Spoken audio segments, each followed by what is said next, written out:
What's going on, everyone? It's Blandon here from EFTV, and today I'm going to share my Rainbow Cup tournament with you.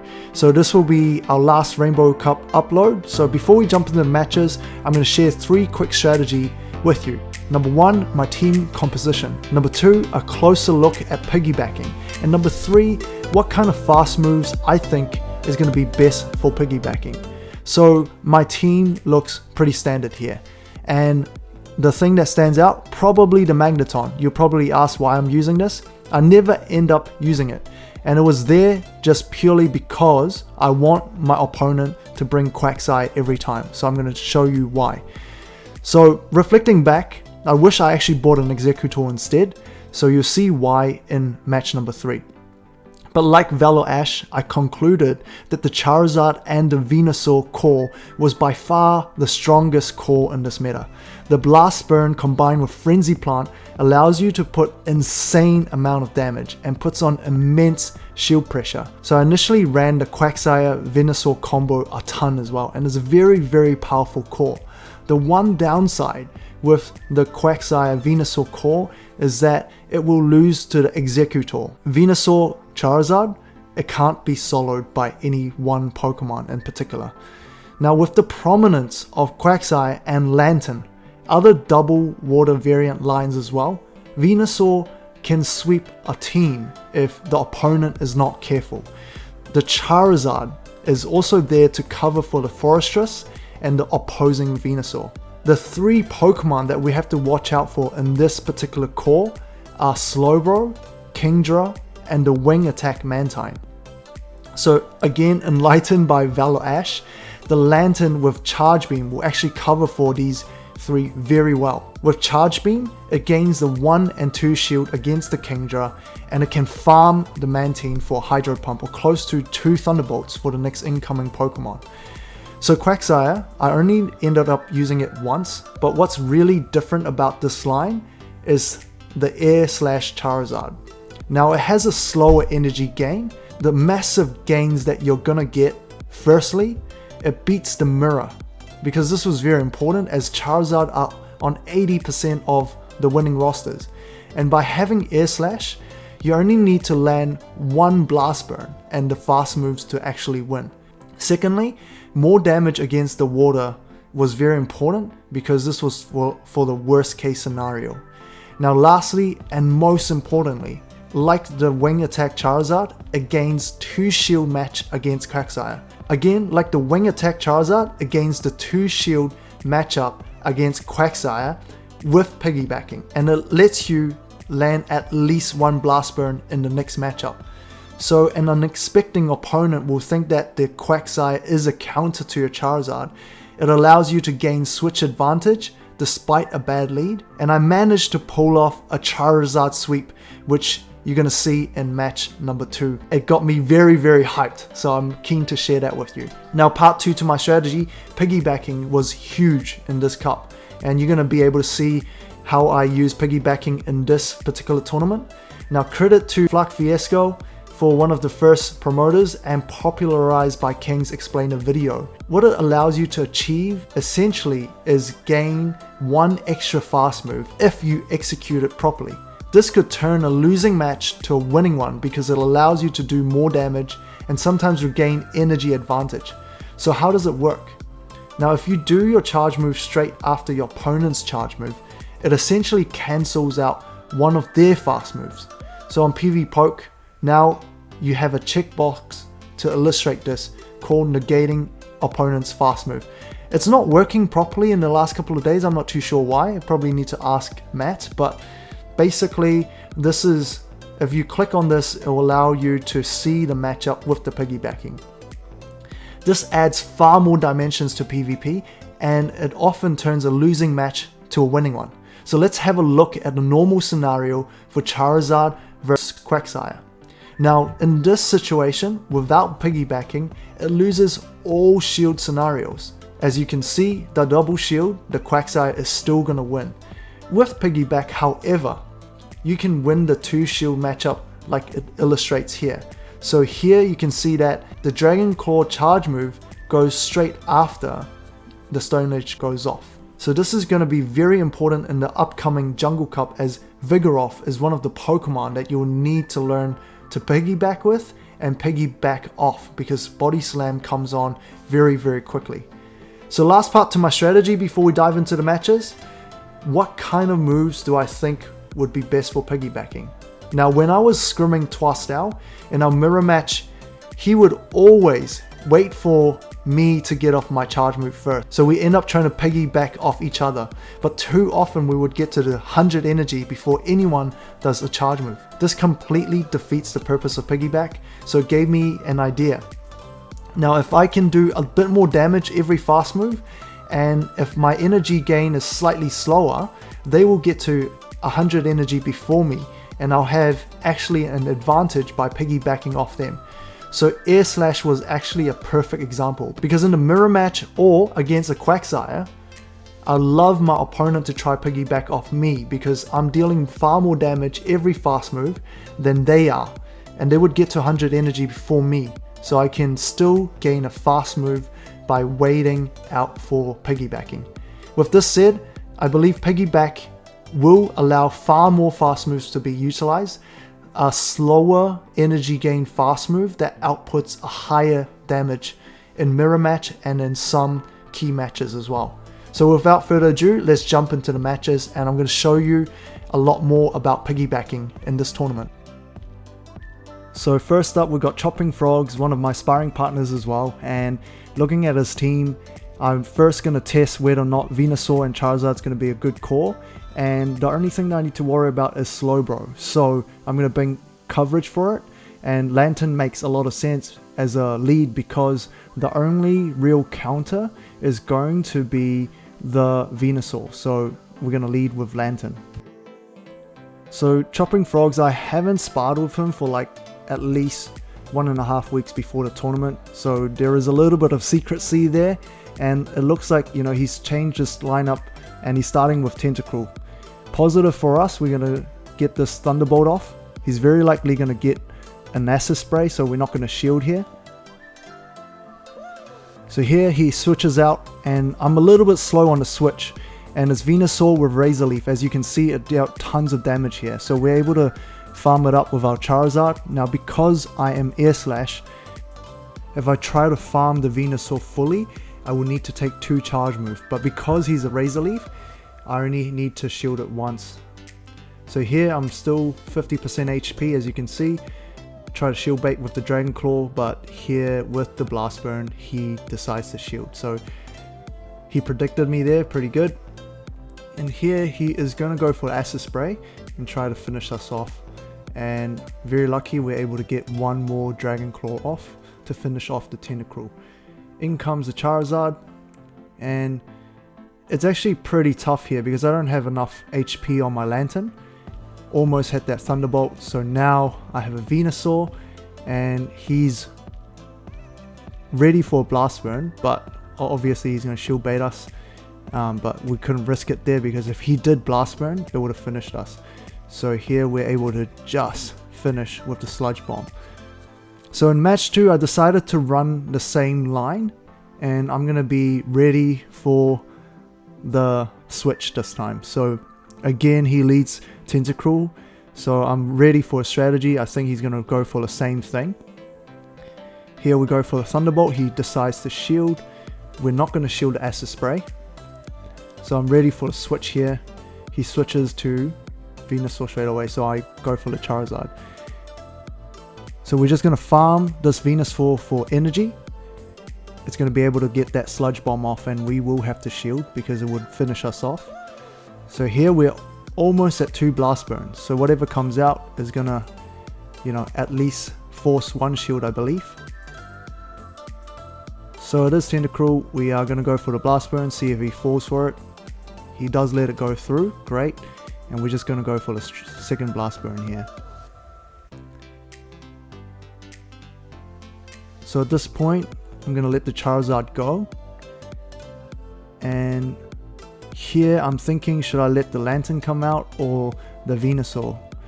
I'm thinking the Venusaur could finish it off, you know, just with Vine Whip, but I was wrong, and he decides to Acid Spray, and made a really bad decision and decided to shield for no reason. And ValorAsh comes out and I'm horrified because now I don't have any shield. I could have finished this off if I had that shield.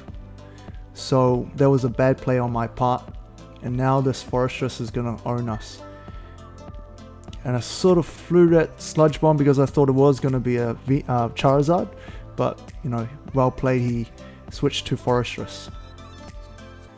Unfortunately, I didn't record round 3. But because he's playing ValorAsh and Venusaur, it pretty much shuts down my own Venusaur because he is playing Tentacruel as a third. So I decided to drop Venusaur on that third line and went double flying with Lantern, and that worked out great because Mantine has got a good solid matchup against those 3.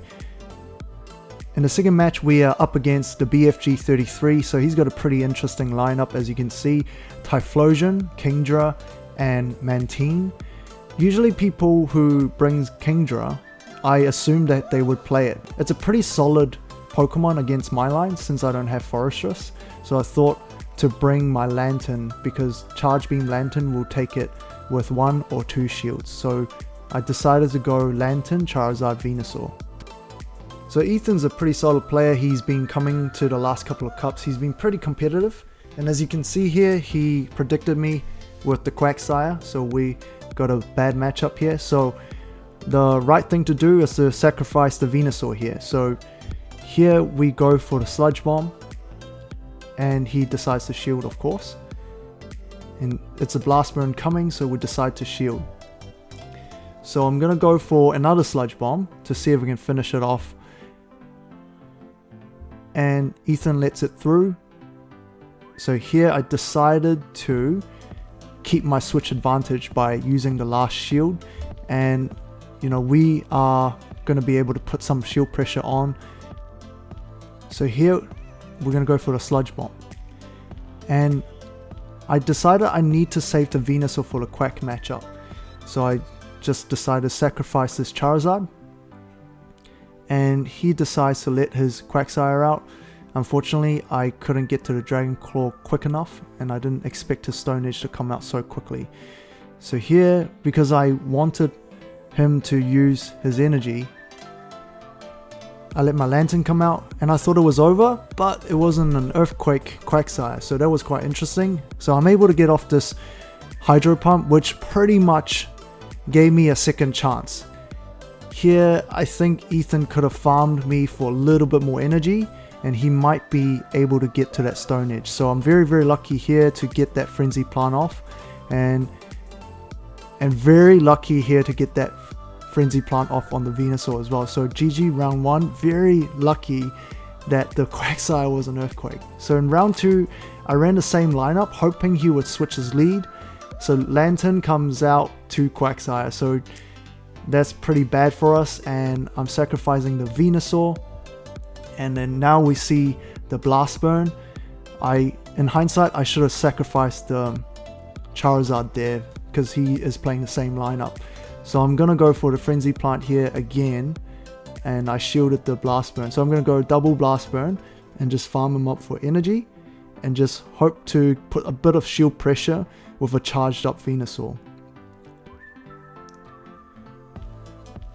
So now I'm at a shield disadvantage. Out comes Venusaur, of course. So we're going to go for a Sludge Bomb.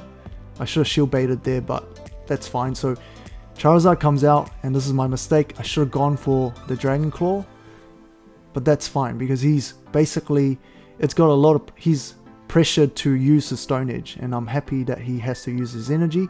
So he's got no shields left, and I'm able to get my Frenzy Plant off to finish in one go. And then now Venusaur comes out.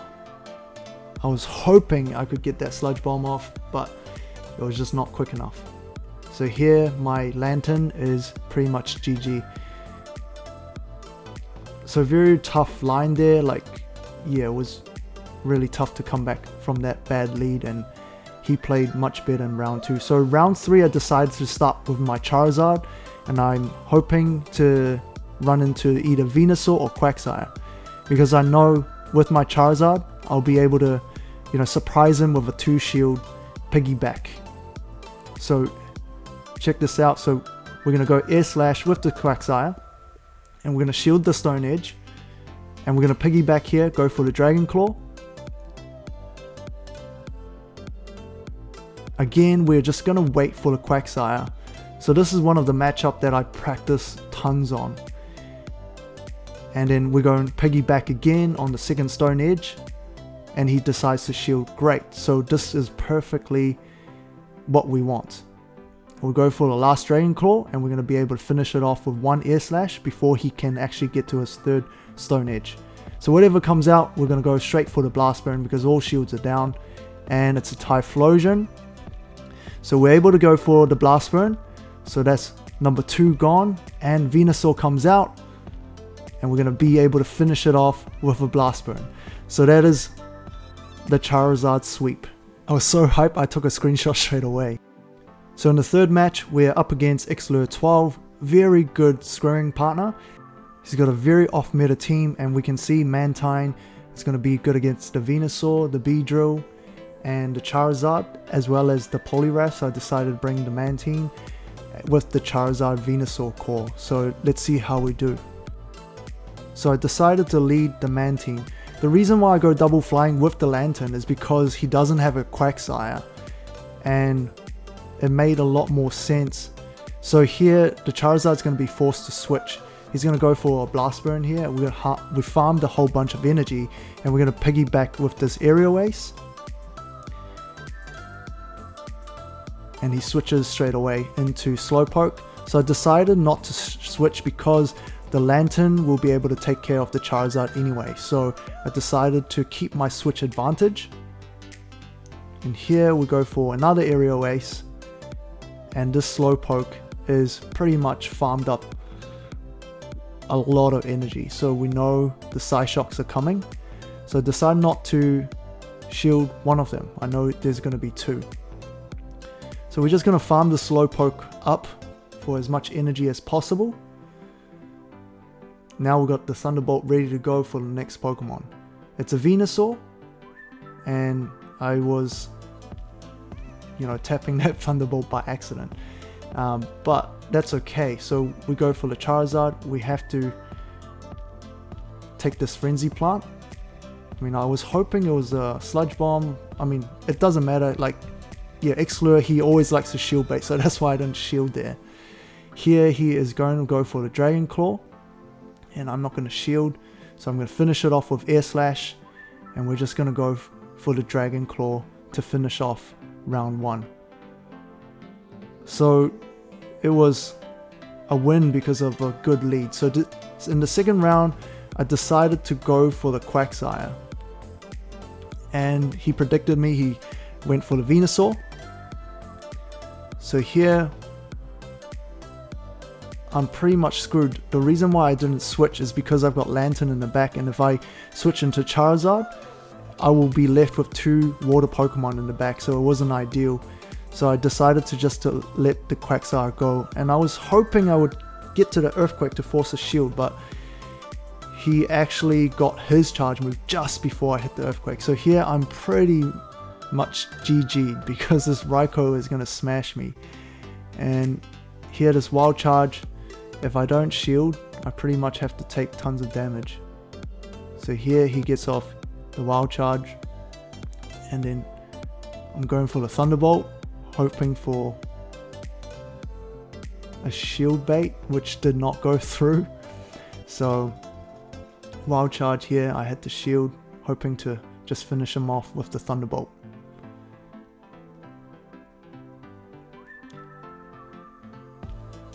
So Poliwrath comes out, finishes off my Charizard with a 1 bubble, and I'm able to go for nothing. So that's bad play on my part. GG round 2. In the third round, I decided to run Venusaur as a lead with the double flyer. So Venusaur against Venusaur, I'm thinking, well, I really need to save my Venusaur for the Raikou. So I swap out to Mantine, and we're going to take a Frenzy Plant here.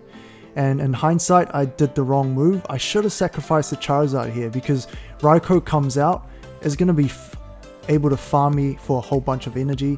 Again, I made a bad move there by using an aerial ace instead of an ice beam, which would have done a little bit more damage. So here I need to spam my frenzy plant. It's going to force a shield because he wants to use his energy. He's going to dump his energy on me.